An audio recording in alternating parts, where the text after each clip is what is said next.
Hello, everyone, and welcome to the Wolfpacker Show. My name's Ethan McDowell. I am here with Noah Fleischman, and we are back for another edition of our football preview series.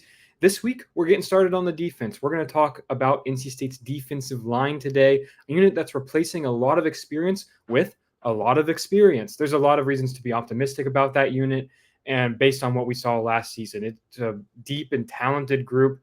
The coaches are really, really optimistic about NC State's defensive line this year, and we're going to talk about everything about all three positions and the two deep that is definitely going to see the field this season. So before we do that, a quick housekeeping note: Noah and I are both reporters for the Wolfpacker.com. That's NC State's site on the On3 network, the fastest growing college football, basketball recruiting network out there. Go check it out. It's the Wolfpacker.com, and it is only $1 for your first month right now.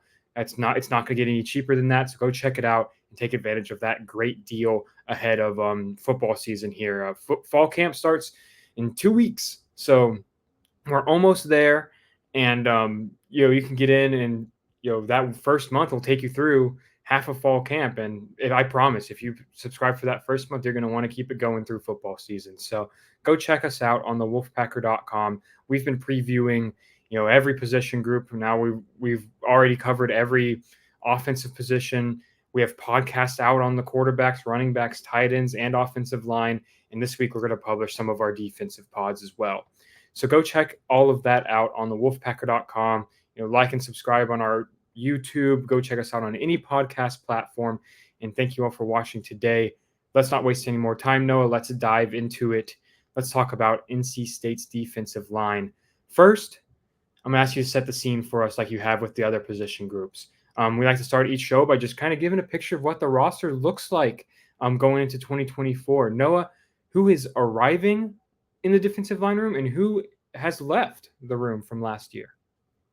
Yeah, it's an interesting room. They some guys did leave. They brought in some new faces. They also brought in some, you know, some some guys that are freshmen that could play a little bit too. So we'll see. But the biggest post spring departure came on the defensive line. Nick Campbell, of a guy that was fighting for the backup nose tackle spot. He left, the only spring departure from this room. You add a guy like Chaz Wallace from Colorado to replace him. Other than that, everyone else has pretty much been the same.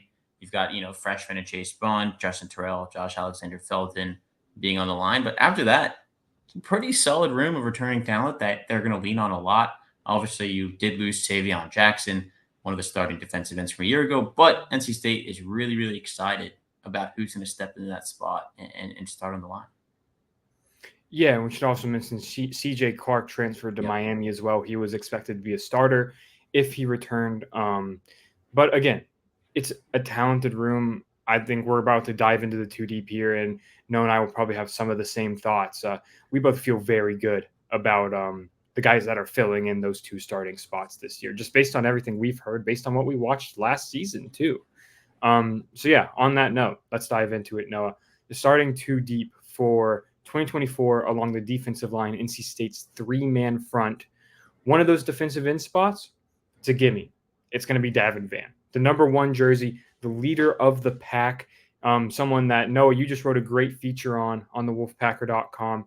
He is, one of, if you read the Wolfpacker magazine, he's one of the athletes featured prominently in there because their expectations are sky high. You all saw what he's done over the past couple years. He's a disruptive force along that defensive front. It is hard to consistently disrupt on NC State's three-man front because if you're someone as good as Davin Vann, you're constantly facing double teams. You are just, trying to, eat up blocks and disrupt that way. And Davin Vann is fast enough, quick enough, strong enough to consistently do that. Last year, he recorded 42 total tackles, 5.5 sacks, forced a fumble, and recovered one. And he did so. He, received, no, this is one of my biggest gripes, I think, from last season. He received ACC honorable mention honors at the end of the year. I have trouble believing that he wasn't one of, those, didn't belong on one of those all ACC units personally. But no, I'm going to kind of throw to you here because I want to, you're someone who's written a lot about Davin Vann this offseason. What are you hearing about, what he's working on, what he's improving on, and what is he getting ready to do to take another step forward for the Wolfpack defense? Yeah, he's a guy that's obviously the leader of the pack. He's going to be that one of the defensive leaders, replacing a guy like Peyton Wilson in that role. And it's something he's been working on the most this offseason is himself, just personally off the field, not on the field. We already know what we're going to get from Davin Van on the field. It's going to be a dynamic pass rusher, gets to the quarterback. But off the field, he's really learning on himself. He kind of grew up a little bit, kind of, getting into that leadership role, came back for his final year. And what's the biggest reason he came back is to kind of fine tune himself as a person. And I think that's really important because, people get hung up in, how much somebody gained weight. We talk about that all the time, how much muscle guys put on. And he's a lean 275 right now, but it's more of what he's doing mentally, getting himself prepared every day. He told me he wakes up every morning and thinks like, how am I going to attack the day? And that's something a good mindset to be in, especially for a senior defensive lineman like him. So it's obviously important. And as you said, honorable mention a year ago, Charlie Wiles, when I talked to him, he didn't want to get hung up on it, but he was definitely astonished that Davin Van wasn't a first, second, and third team selection. He hopes he uses that motivation. Charlie Wiles said, he thinks Davin Van is the most disruptive pass rusher in the ACC. But just the scheme they play, it kind of makes it harder. As you said, 3 defensive linemen against 5 offensive linemen makes it challenging. But other than that, he's a guy that what you're going to get. I mean, 5.5 sacks last year in this 3-man front. That's impressive. It doesn't seem like a big number when you look at it, but it's really hard to do. I mean, he led the D line in that stat. So really, he was one sack behind Red Hiller, but still really, really important for a guy that plays nearly every down of football for NC State. And in addition to that sack number, he recorded 23 quarterback hurries. Like, Yeah. I think what was most notable last season, Noah, is in addition to just the sacks, it seemed like he was in the quarterback's face constantly. Like the amount of third downs where he was lining up at nose tackle and just disrupting the middle of that offensive line and forcing the quarterback to make a bad decision.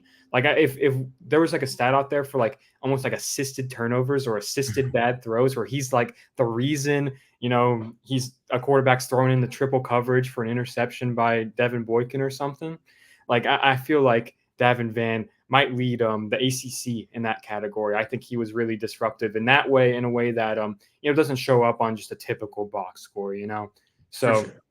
someone that's super, I think, underrated nationwide. And it wasn't a guarantee that he was going to come back this season. And it's huge. It's huge that he did, because he is going to be, I think it's safe to say he's going to be a captain. Like, absolutely, if you're wearing that number.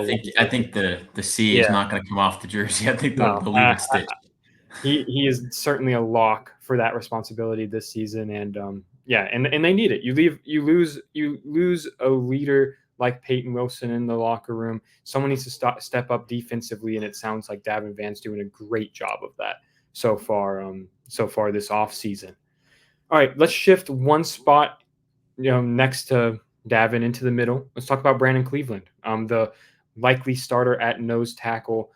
Someone that I spotlighted in an article literally this morning because I think he could be the key of this defensive front.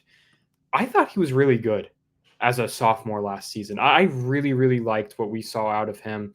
Speaking of like pass rushing disruption, he's someone that for his size at 6'4", 300 pounds, he moves extremely well. He is super, super quick.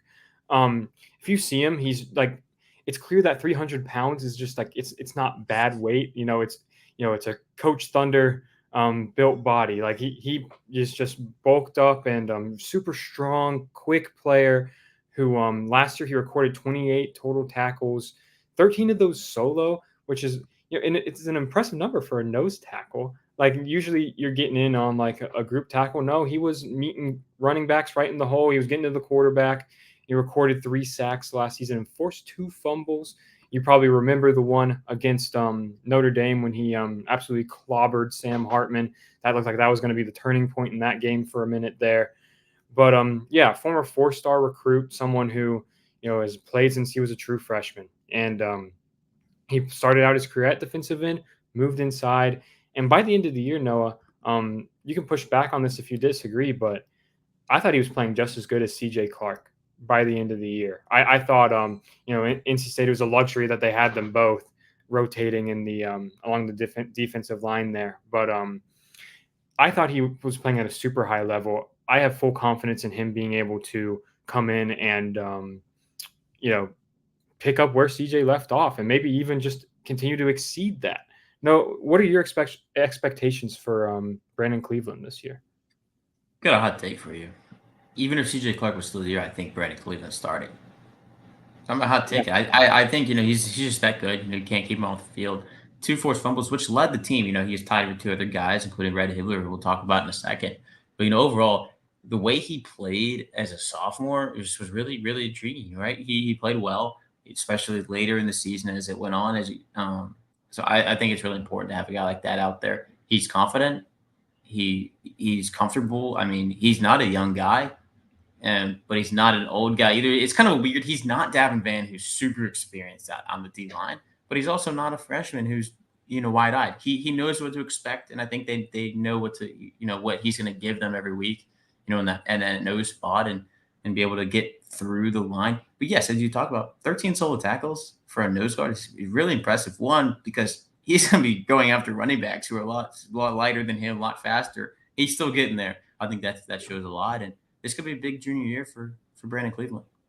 Yeah, really excited to see what he can do. And I think he's the player that aside from Davin Van, just feel the most like confident in. Like I think he is someone that could definitely have all ACC potential. It's tough to do at NC State's nose tackle position, but Corey Durden did it, and I think we could see a 2021 Corey Durden-esque season from him this year. So that's my take for the day. All right, now let's move to the other defensive end spot. This will be a position battle in fall camp, I think, but it seems like Travali Price is the clear front runner. Noah, you have heard a ton of positive things about Travali Price. It seems like everyone you talk to, you call me after, and you're like, hey, such and such is super excited about Travali. What are you hearing about Travali, man? Because it seems like there's a ton of excitement around the returning defensive lineman. Yeah, it started with Charlie Wiles just straight up saying you talking about the D line group just as a whole, and he goes, "Well, nobody knows who Travali Price is, but they will this year." And that kind of piqued my head a little bit. He talked about how this line can be really, really probably better than last year if Travali Price can come in and play well. Talked to him. We talked to Dave Dorn, kind of asked him, who's catching his mind, that we haven't talked about yet. Travali Price's name comes up again, and he calls him different this year than he has been in the past. And then sit down with Coach Thunder. Travali Price's name comes up again on their own. They said three different coaches, three different settings, three different times Travali Price's name has popped up, and he's put on 12 pounds of muscle. He's looking really good, and he's in a spot where I think he knew that he needed to step up. Savion Jackson had that starting spot a year ago. He's gone. He saw an opportunity, and it looks like Travali Price really jumped on that opportunity. And he seemed like he's figured it out on all facets, on the field, off the field, taking care of his body, hydrating, everything. Looks like it's clicking right now for Travali Price, who has been described as looking like Bradley Chubb body type, which if they get kind of production out of him like that, I think they'll really like it. Travali Price, a guy who a year ago, had 13 total tackles, 1 sack. I expect those numbers to be a lot higher in 2024. Yeah, I mean, when I talked to defensive coordinator Tony Gibson for an interview earlier this summer, he also mentioned him. And like we said, like everyone is super excited about Travali this year. I remember last year there was some hype about him, about how he was gonna, insert himself into the 2 deep and contribute. And it didn't quite come together in 13 total tackles. I don't think those are the numbers that he probably would have wanted out of himself, but it seems like he's putting in the work to make sure he can take the leap this year. It seems like everything, like you said, is coming together at the right time for him. And he's going to be someone we're watching super closely throughout fall camp and, during the first part of the season here, because if you get like Savion Jackson level production out of him, like, if he's playing like an experienced, productive defensive end out there and, he's putting up, Savion Jackson levels of stuff. Like the level of disruption that CJ Clark was getting when he was a defensive end for the Pack for a little while. I think then that just elevates the unit. I wrote about it earlier this morning. I think if Brandon Cleveland does what we expect, and like you said, if he's playing at that level where there's no drop off between him and CJ Clark, maybe even an elevation in play, plus Trevally Price emerging into and taking that leap forward that everyone's expecting, I think you're looking at one of the best starting units in the ACC personally. And then you compound that with the depth. Noah, there's like 7 guys that could play along this defensive line this year, and that's not even asking, that's not even factoring like a DJ Jackson, who's a bit of an unknown because he's been battling injuries. Someone that's probably going to factor into the backup nose tackle competition, but there's 7 guys that can contribute. We'll go down the list here, and we're going to start with your guy, Noah. Noah, if you don't know, has always been a big fan of how Red Hibbler plays, the explosive defensive lineman, a guy who's a little undersized for NC State's defensive front normally, but he is a perfect pass rushing specialist, something that the Pack really needed last year, and he delivered. 6.5 sacks last year and 2 forced fumbles, and he had 13 total tackles, and 6.5 of them were sacks. Like that's just, he went in and he played his role. Noah, we've talked a lot about Red Hibbler just because we thought he was such a difference maker last year. What have you heard about maybe what we're going to see out of him next year, or this year, I mean? And why do you enjoy watching him play so much? He's kind of like that third down specialist. You need a pass rusher, you're putting him in the game. He's not as big as you talk about, but what he can do is something. I mean, when half your tackles are go for a sack, that shows something, right? 6.5 sacks, 9 solo tackles, only 4 assists. He did have a pass defended with 2 forced fumbles last year. 6'2", 264. Now, not a big guy at all, but every time everyone talks about him, they're excited about him. He's a fast guy. Pass rushing is his specialty. Coming off the edge, getting the quarterback. We call it red alert, in the press box when he comes in, because you got to be on alert if you're the offense seeing him come in the game.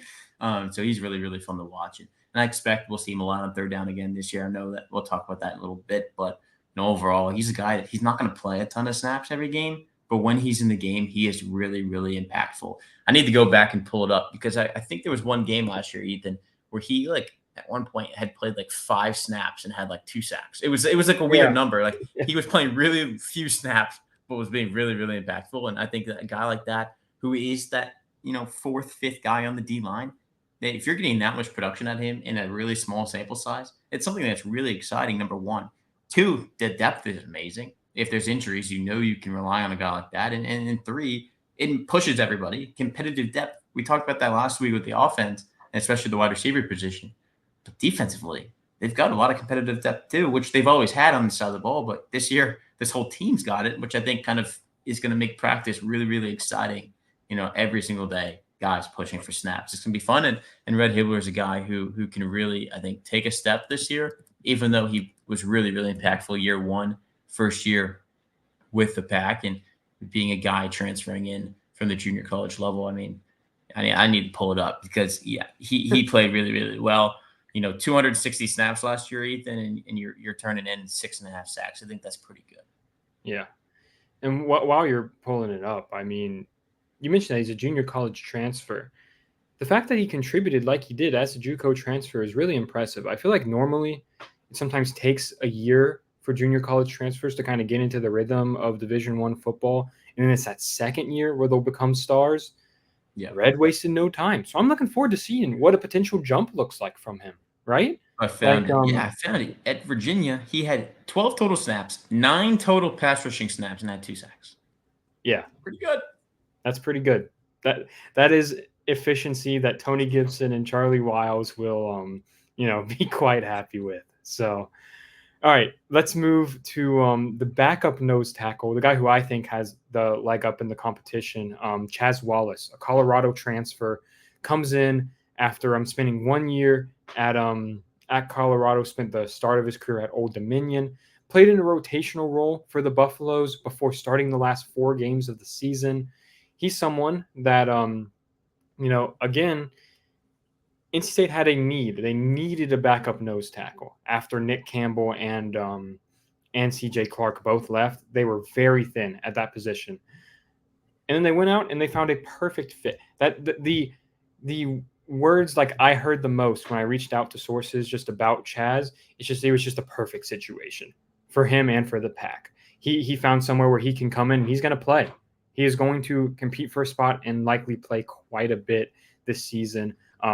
Like this isn't like we're talking about I don't know, a backup safety even, or a backup, quarterback, or a backup like tight end even. Like the defensive linemen rotate constantly, especially in Charlie Wiles' system. I was listening to your interview with him, Noah, earlier this week, and Coach Wiles was saying like you're not going to play a billion snaps in his system. He's going to rotate pretty consistently, and that's why having Chaz is so important for the season.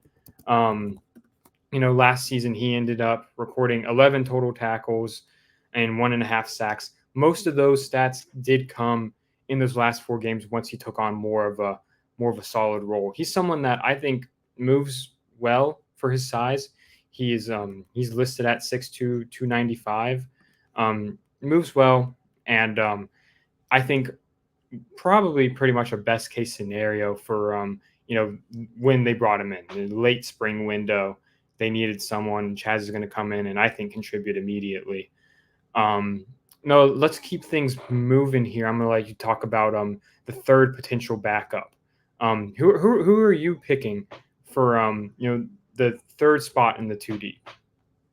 I'm gonna go with the young guy. I mean, this is obviously 2 options here. You can go with Noah Potter, the graduate player that's been here before, or you go with Isaiah Shirley, a redshirt freshman. I'll pick Shirley. He's a guy who played some last year at tight end. He was effective, was kind of just taking a role that they gave him, played well, blocked for a couple touchdowns, did well. But he is a guy that has really impressed me, as a defensive lineman. And I think we'll see a lot of him this year as that rotational guy, that sixth guy, sixth or seventh guy coming into the game. And he's the guy that, Coach Thunder, I just asked him, it was like, who are some guys that are the fastest on the team? Who are some guys that are strongest on the team? Well, Isaiah Shirley's name came up in both of those categories. And as a defensive end, it's pretty good. And so I think we'll see a lot from him this year. And I think he is primed for a good year on the defense. Redshirted, he learned the defense. Even though he was playing tight end, he was still practicing every day with the defense. Yeah. I'm really, really excited to see what he can do and be one of those guys that Davin Van's leaving next year. Does he take a jump like Trevally Price did this year and kind of see an opening and go for it? Maybe, but I think right now he's done enough to earn that spot in the rotation and be able to go out there and get the job done. Yeah, again, a lot of excitement about Isaiah Shirley. There's been excitement about him since he was a recruit a couple years ago, out of Boone, North Carolina, somewhere that doesn't necessarily produce the most Division I football players, but he dominated there. I thought it was funny. Like he played both sides of the ball in high school. That's probably what helped him be such a productive, blocking tight end when he was asked to do so. He played tight end in high school. Super fast, super strong, and a lot of excitement about like his just leadership intangibles as well. I think he's someone that could definitely be a future leader in the Pack locker room as well. All right, so just to recap, for our starters, we have Davin Van, Brandon Cleveland, and Trevally Price. Feel really good about that. Feel really good about that unit, and I think NC State does too. Backups, Red Hibbler, Chaz Wallace, and Isaiah Shirley, with Noah Potter right there as well. Wouldn't be surprised if Noah Potter plays about the same amount of snaps as the other 2 backup defensive ends. But that's a solid 7 deep along the defensive line. All 7 of them will likely play valuable roles and be asked to do a lot this season. And that's where you want to be if you're NC State's defensive line. I think the floor is set, right? I think the floor is set pretty well because of the depth, and you have one all-around superstar in Davin Van. The ceiling they can raise the ceiling significantly if Brandon Cleveland and Trevally Price really emerge this season. So looking forward to seeing what we see out of them. Before we answer some listener questions and give some reasons we're optimistic and concerned about the unit, I want to say a quick thank you to our sponsor, Game Time. Game Time is a ticket buying and selling marketplace, whether you're looking for tickets to NC State football season opener, whether you're looking for, I don't know, getting a head start on Canes tickets for next year, or looking for spend Friday night with the Durham Bulls. You can find all that on the Game Time app. I use it, super easy to use, good prices, and a very simple interface that I appreciate. You can find it on any app store. Just search up Game Time or on your web browser at gametime.co. And the reason I keep coming back to the app and the reason I like it so much is they streamline the ticket buying process. When I open up the app and I go to a Durham Bulls game right now for this game on a week from today.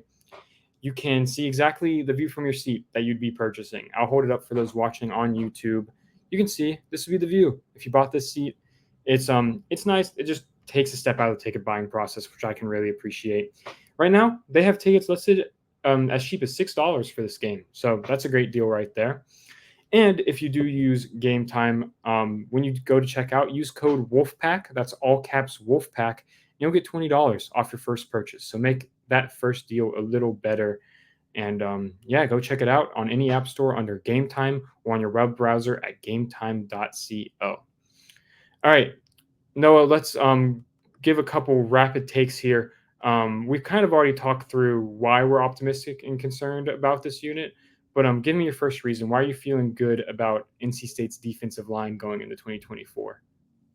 Yeah, the depth, we've talked about it. I mean, they're just so deep at this position, which is good. And it's a good thing to have. They're going to be fresh for the whole game. They rotate a lot, and we'll see it. But obviously, Davin Van leads the way, and he's good reason to be optimistic too. Just overall, competitive depth, quality depth, and I think any of the seven guys we talked about can come in and play well. Yeah, my reason is along the same lines, and to get a little more specific, I'd say it's because between Brandon Cleveland, Travali Price, and Red Hibbler, I think there is three players who could take a leap to all conference level of plays, right? Like I wouldn't be surprised, if Red Hibbler puts up like 8 sacks, you're probably seeing him get like honorable mention recognition there, right? Like he would have to, even if he's the third defensive end on the Pack's defensive line. So, and then of course Brandon Cleveland and Travali Price, they're in a good position as well to take those leaps based on all the hype we've heard. So that's definitely my reason, 100%. What about your reason to be concerned, Noah? What gives you a little bit of pause about this unit? There's not a whole lot that does give me pause about this unit as a whole. I mean, when you really look at it, I don't think anyone's going to really be playing 60 snaps a game. Every single snap. Davin Van probably will outsnap the rest of the group. But, I mean, the only problem would be injuries and losing a guy that's really impactful. But even then, we talk about the depth. So I think I'm pretty comfortable. I mean, we said this about some of the offensive groups where it's like pretty comfortable about what there's there. And I think there's not too much to really have much pause about this group. It's not some of the other groups on the defense that we will have some pause about. But I think this one's pretty straightforward. Yeah, I mean, I think the biggest difference from last year is you felt great having Cleveland and CJ Clark at nose tackle. This year, it's more of a Mhm. question mark. I think Chaz Wallace is going to be very solid. And I know there's some excitement about DJ Jackson. So we'll see if maybe he can carve out a role as well. But I think we'll just have to see if Chaz can replicate the high level of play Brandon Cleveland did in a reserve role last year. I think that's really nitpicking here. I feel good about the unit overall, but depth at nose tackle, I'd say, is the main thing I'd point to here. Speaking of depth at nose tackle, we're going to dive into a couple listener questions before we get out of here. First one is last year on clear passing downs. It seemed like Price, Van, and Hibbler quite a lot. What three will we see on the field the most during that scenario this year? So yeah, that's correct. Pretty often last season, they put in Red Hibbler and Travali Price as the defensive ends and shift Davin Van into the middle at nose tackle. Well, no, I think we're probably going to see that lineup quite a bit again this year. I think it was really effective last year, and it allows Red to get into the game while keeping Davin on there as someone he spent time there at nose tackle earlier in his career. It's not someone you want there full time necessarily, but he's more than capable, has the strength to do it, and of course his pass rushing skill set makes him super disruptive. Noah, could you see any other combination on the field for the pack in those third and long scenarios? Yeah, I mean, if they're really excited about Isaiah Shirley and the speed that he brings off the edge, it could be an interesting thing where you put him in there too, and you could take a guy like Javale Price off the field if you want to, limited snaps. But I think overall, the group that we just talked about, there's three guys. It makes it really athletic, really hard to defend, especially for a center. Having Davin Van line up over top of him and then come at him, it's just really challenging. So I think we'll see that group. You could mix in a guy like Isaiah Shirley, who's got the speed, kind of similar to Red Hibbler, who can kind of try to blow his way by and gets the quarterback. Against larger and more physical offensive lines, like let's say Tennessee, week 2, Yeah. I wonder if you could potentially see them even just leaving Brandon Cleveland in the game and just subbing out Chevalier Price for Red Hibbler and keeping Davin Van on one of the edges, just because that keeps you large on the defensive front, and then I think Brandon Cleveland's a really good pass rusher. I don't think he's someone you have to take off the field in third and long. I think he has the quickness, the explosiveness to be productive in those third and long scenarios.